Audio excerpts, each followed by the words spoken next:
जो टीएलपी के हवाले से है उसके लिए भी चंद चीजें आपके सामने रखना चाह रहा हूं।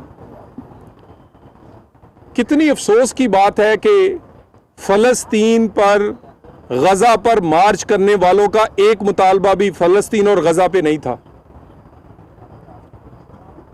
और कहते थे कि इस्राइली प्रोडक्ट्स पे बैन कर दिया जाए,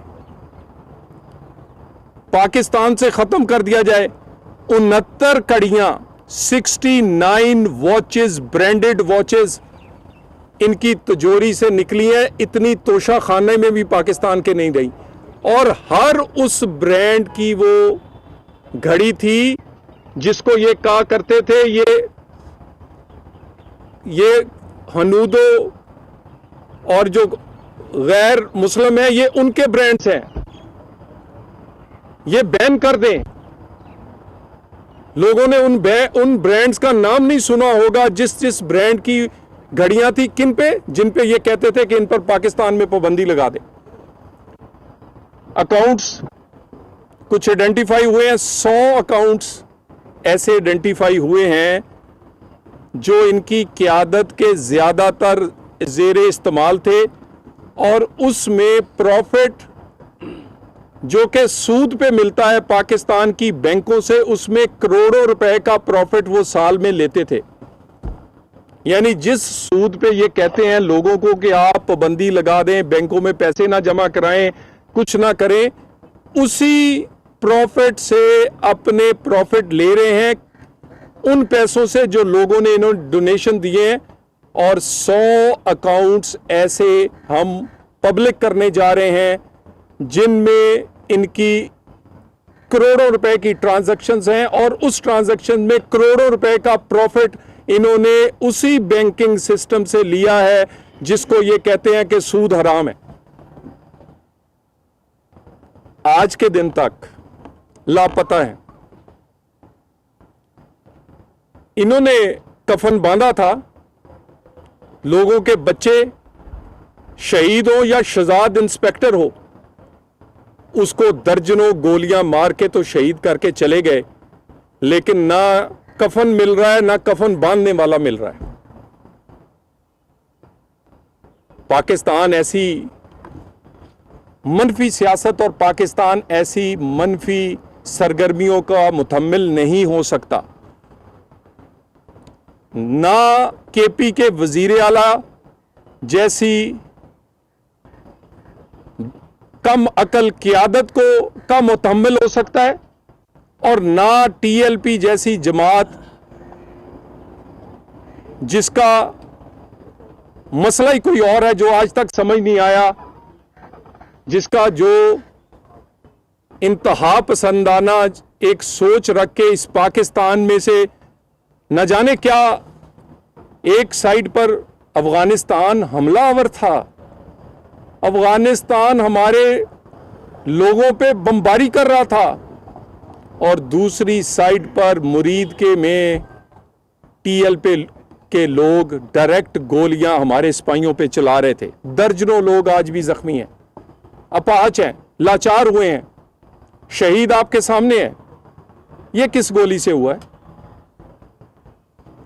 तो इस तरह की सियासत और इस तरह की मनफी सियासत वो केपी का वजीर आला करे या टीएलपी की क़यादत करे, पाकिस्तान में उसकी गुंजाइश खत्म होती जा रही है और ये खत्म हो जाएगी। Thank you very much. Salal साहब, खैबर पख्तूनख्वा की आपने बात की, दहशतगर्दी की और फिर ऑपरेशन की, 22 ऑपरेशन हुए टोटल आज तक। तो न दहशतगर्दी खत्म हुई, न लोग महफूज है, न फौजी महफूज है, न पुलिस वाला महफूज है, न क्लास 4 महफूज है। क्या वजह है ये दहशतगर्दी की? और साथ साथ यहाँ पे इस्लामाबाद से इस तरह से एक ऑफिसर अगवा हुआ है मोहम्मद उस्मान, उसकी क्या अपडेट है? क्या इस्लामाबाद पुलिस लोगों की जान और माल के तहफ़्फ़ुज़ में नाकाम है?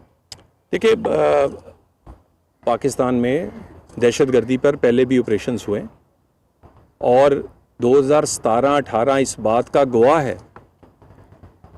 कि पाकिस्तान में दहशतगर्दी तकरीबन ख़त्म हो गई थी। सिक्योरिटी फोर्सेस जान देती थी, लड़ती थी, मगर सियासी फोर्सेस उनके पीछे खड़ी होती थी तो रिजल्ट दिनों में आया था। नवाज शरीफ के दौर में यही दहशतगर्दी फाटा से लेकर कराची तक और कोयटा से लेकर खैबर तक खत्म हुई थी। अब सिक्योरिटी फोर्सेस जान दे रही हैं, लड़ सकती हैं, कैपेसिटी रखती हैं। सियासी फोर्सेस को पीछे खड़े होना है। जब तक केपी ये कहता रहेगा बात करें भाई तुम अपना काम करो। बात कब करनी है, किससे करनी है, वफाकी हुकूमत का काम है। तुम्हारा काम है काम करना।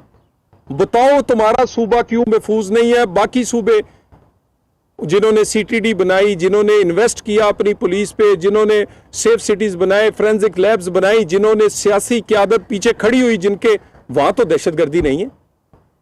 तो बात यह है, नालायकी और नाहिली जो है वो केपी के लोगों की जाने नहीं, बल्कि वो बिल्कुल दीमक की तरह केपी को नुकसान पहुंचा रही है। डिप्टी डायरेक्टर मोहम्मद उस्मान दलाल साहब सुहेल अफरीदी जो है, वज़ीर आला सुहेल अफरीदी जैसी क़यादत, सुहेल अफरीदी जैसी क़यादत पाकिस्तान में शामिल नहीं हो सकता।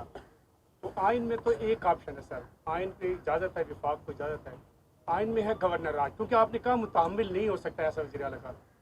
कहीं पे गौर हुआ है, कहीं पे ऑप्शन हुआ है, या कहीं तजवीज़, या क्या ये ऐसी अफवाहें हैं? देखिए हम नहीं चाहते कि किसी जगह भी कोई ऐसा इकदाम उठाया जाए जो कि सियासी तौर पर जिसकी इजाज़त तो है आईनी तौर पे, लेकिन सियासी तौर पे इस तरह के इकदाम नहीं उठाने चाहिए। हम तो चाहते हैं कि केपी की हुकूमत, उसके पास मैंडेट है, वो अपने केपी के लोगों को महफूज करे। आज ज़रा इस्लामाबाद के हॉस्पिटल देखें, 50% से ज़्यादा मरीज़ हमारे वो भाई बहन हैं जो केपी से आए हैं, क्योंकि कोई अस्पताल नहीं है। यहां की कॉलोनियों में ज्यादातर लोग आबाद वो हैं जो हमारे केपी से आए हैं, क्योंकि वहां वो अपने आप को महफूज नहीं समझते।